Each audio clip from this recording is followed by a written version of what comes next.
તો મારું નામ છે પ્રેમ. સ્વાગત છે તમારું મારી યુટ્યુબ ચેનલ પ્રેમ્સ બ્લોગમાં. આજે અમે ફરવા જઈએ છીએ ડાકોર શ્રી ભગવાન કૃષ્ણના દર્શન કરવા માટે. આમ તો કહેવાય છે કે તમે ગમે તે લગભગ જાત્રા કરી આવો પણ ત્યાં જઈને આવીને ડાકોરની જાત્રા તમારે કરવી જ પડે. તો આજે અમારે ડાકોરનો ભગવાન શ્રીનો હુકમ હશે તો આજે એમના દર્શન કરવાનો મોકો મળ્યો છે. તો ત્યાં જઈને હવે તમને બતાવીશું કેમનું છે અને મંદિરમાં ખબર નહીં ત્યાં ફોન લઈ જવા દેશે કે નહીં, પણ ત્યાં જઈને દર્શન કરાવીશું. આજે અમે જઈએ છીએ બે ગાડી લઈને, એક આ સ્વિફ્ટ છે અને એક પાછળ છે વેન્યુ. ગયા છે અહીંયા ડીઝલ પૂરા ઊભા રહ્યા છીએ રસ્તામાં અને કલોલથી લગભગ ડાકોર છે 130 કે 140 કિલોમીટર, જે લગભગ 2.5 કલાકનો રસ્તો બતાવે છે. અને બીજી ગાડી અમારી આવે છે, એ લોકો પાછળ છે. તો હવે ત્યાં જઈને ડાયરેક્ટ બતાવું કે કેવું રહે છે. હાલ જ પહોંચી ગયા છે ડાકોર. ગાડીને પાર્કિંગમાં કરીને અત્યારે થોડું 500 મીટર અંદર ચાલવાનું છે, તો ચાલીને જઈએ છીએ. અંદર મંદિર આવેલું છે, તો બતાવું છું.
આવી ગયા છીએ. અહીંયા સામે અમારી મંદિર છે અને અહીંયા પૂજાનો તેમજ પ્રસાદનો સામાન મળે છે અને પાછળ ગેસ્ટ હાઉસો છે બધાના રહેવા માટે, જેને કોઈને રોકાવવું હોય ત્યાં.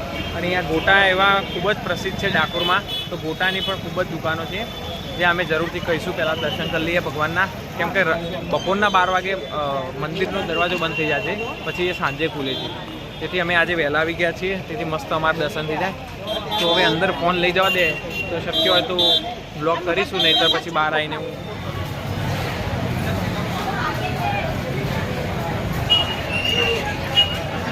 આ છે ભગવાન શ્રી રણછોડરાજનું મંદિર. તમે જોઈ શકો, ભીડ જુઓ. અને અહીંયા ફોન અલાઉડ છે મિત્રો, લોકો ત્યાં ફોટા અને વિડીયો ઉતારી રહ્યા છે, તો આપણે પણ જરૂરથી વિડીયો લઈશું.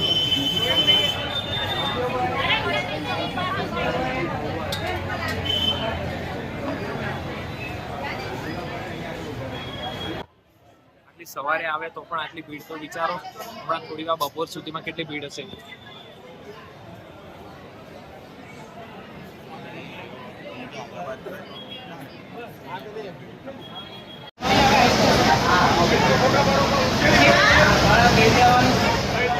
હમણાં તો ભીડ હતી પણ અત્યારે થોડી પબ્લિક વેરાઈ ગઈ છે.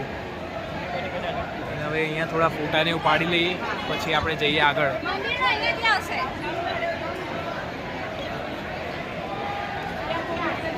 તેમજ અહીંયા આવા સ્તંભ ઊભા કરેલા છે. ત્યાં જ્યાતા સમયે કોઈ પણ પ્રકારનો ભગવાનનો પ્રસંગ હોય ત્યારે દીવડા થતા હશે. જુઓ ભગવાનની ધજા, અને અહીંયા બીજા લોકો પણ ધજા ધરાવવા આવે છે. આપણે જઈએ છીએ ગોમતી ઘાટ બાજુ. ત્યાં સારું એવું વાતાવરણ છે. આજે પણ તડકો ઓછો છે, ના બરાબર તડકો છે, ઉપર વાદળા જેવું છે, વરસાદ જેવું છે. સામે છે તળાવ.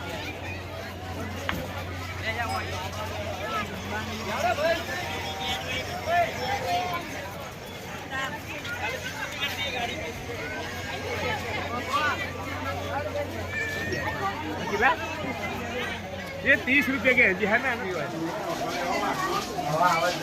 અહીંયા ટેટું ના કરાય.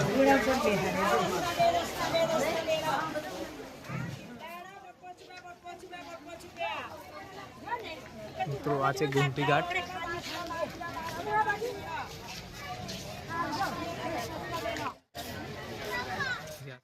દર્શન કરી છે. તમે જે આ જગ્યા જોઈ રહ્યા છો ત્યાં ભગવાનને એક ભક્તે સંતાવવામાં મદદ કરી હતી, કેમ કે ભગવાન યુદ્ધ દરમિયાન રણ છોડીને ભાગ્યા હતા, તો ત્યારથી તેમનું નામ રણછોડરાય પડ્યું છે. મિત્રો અહીંયા અમે ડાકોરના કુર્તા ખાવા છીએ અને જોઈ રહ્યા સામે જ બનાવે છે.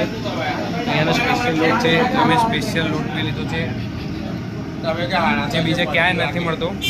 અને હવે તો ચોમાસું ચાલુ થશે એટલે વધારે જોઈશે. આવો, મજા આવશે ખાવાની.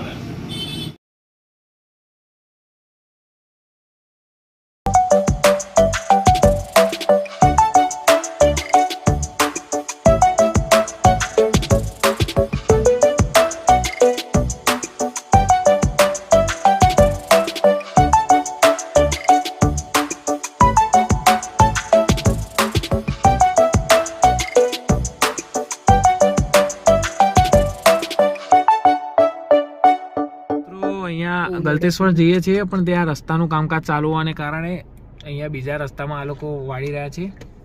તો તમે જુઓ છો એકદમ ઓફ રોડિંગ ટાઈપ રસ્તો બની ગયો છે અને અમે અમારી વેન્યુ નાખીએ છીએ.